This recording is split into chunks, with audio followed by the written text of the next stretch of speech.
All right, my background is dry.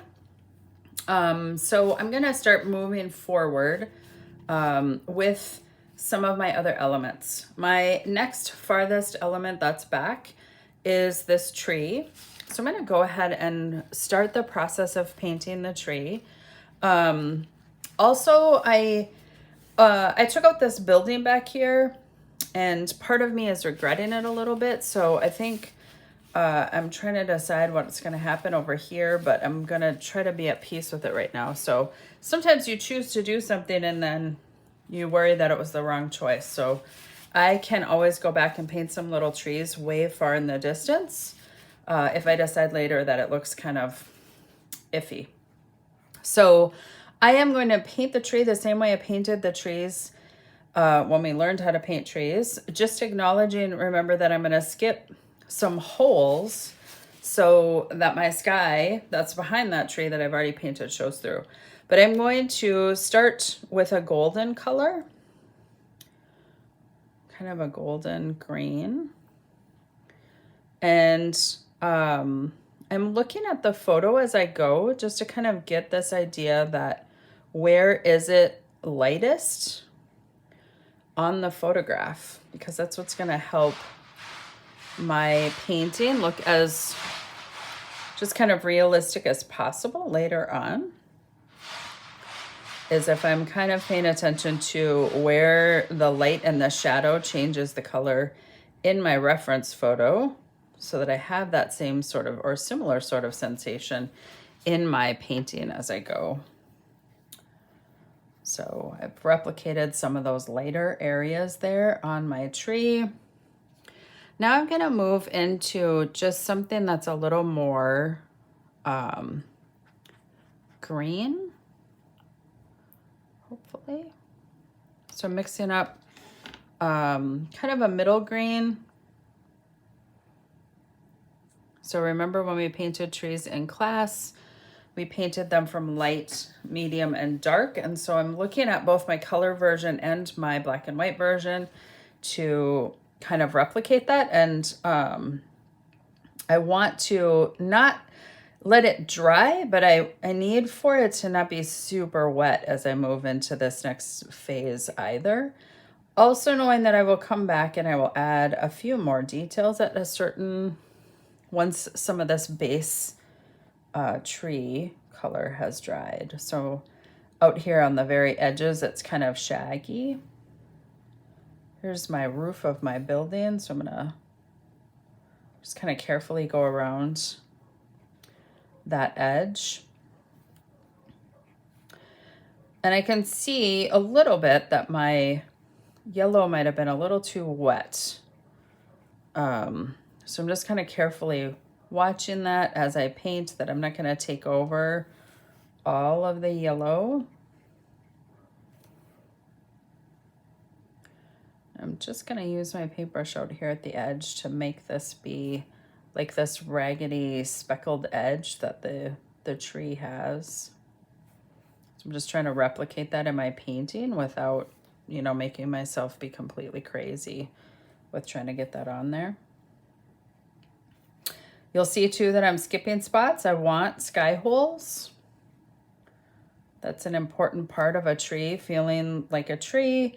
And this tree kind of goes all the way behind everything back here. So I'm gonna try to sneak around this flower that I transferred.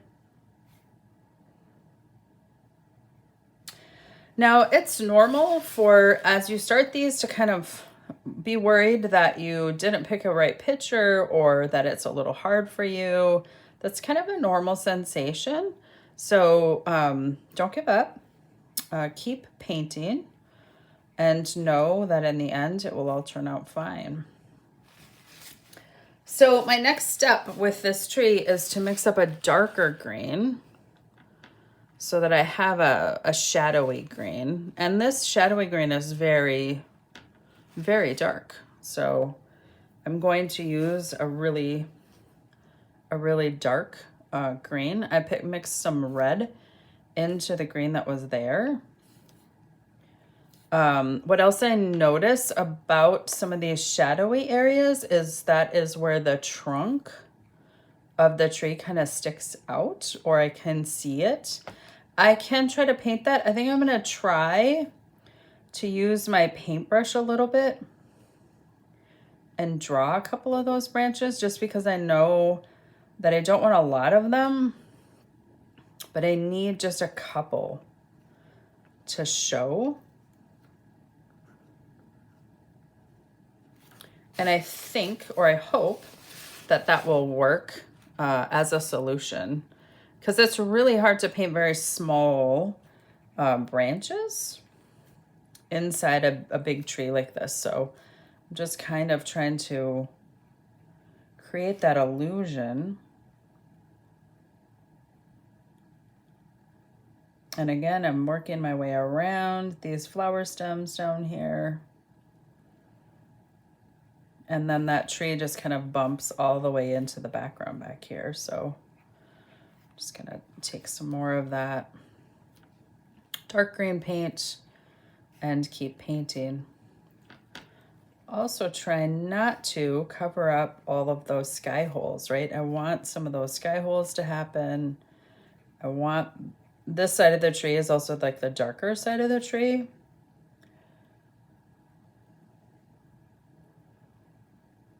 Another one of the daisies is over here.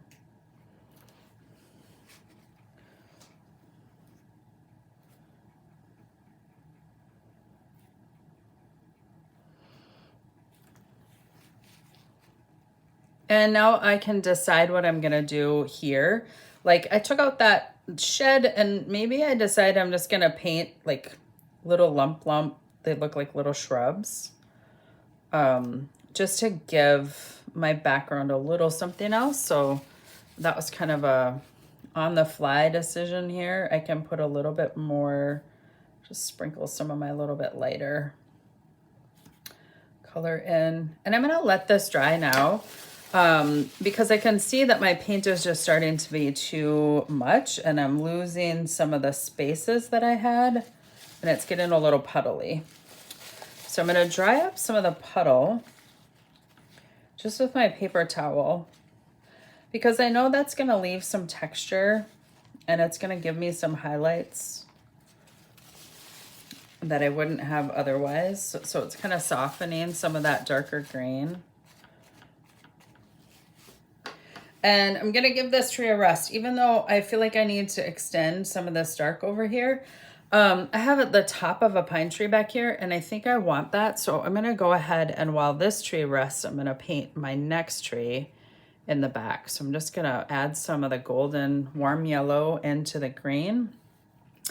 And I'm gonna paint just a little bit taller tree than what's in the photo.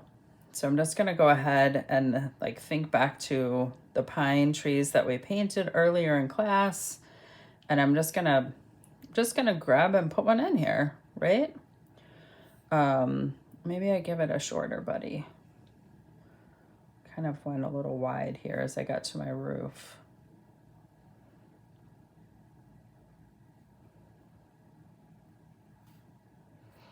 I'm gonna need some of that darker green. The dark green is my green mixed with some red. That gives me the shadows in my pine tree. Will give me my shadows in any tree because the green and the red neutralize each other and make a great shadow color. So I'm gonna do more shadow on this side because that's the side that is more shadowed on the other tree as well.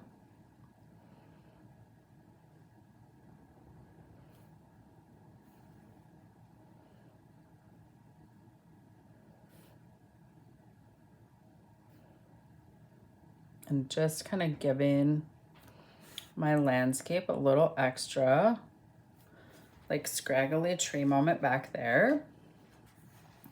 While I have that nice dark green mixed up, I'm looking for darker sections here in my tree as well. And I've missed kind of a darker segment here. So I'm gonna just kind of pop up a little bit of this dark back in. So I'm just giving my Try to give my tree just a little bit of depth. I want to leave those sky holes, so I don't want to close all of those up. I feel like this is more than one tree in this. Give it a little bit of a trunk moment here. I'm not going to be happy with that in a second, I don't think. So if I do something like that and I don't like it, the quickest way to fix it is to just push some paper towel into it straight down, and it's gone. So it's important to have paper towel like super handy all the time, because it gives you the best opportunity to kind of fix anything that you're like, oh my gosh, I shouldn't have done that. Straight down with the paper towel. It's always going to give you kind of a do-over nanosecond, right? So I'm just extending my tree out over here a little bit.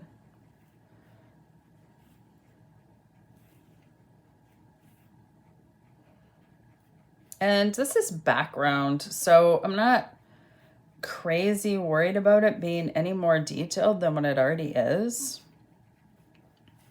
I don't want to fuss too long with this tree. That's not really the highlight of my image. But I do want it to look fairly realistic, right? Paper towel again for some texture. Give me some leaf texture, some highlights. Like make my edge a little raggedy. All of that is good. It's a tree. Probably more than one tree, in all honesty. Okay, so I'm feeling pretty good about the background.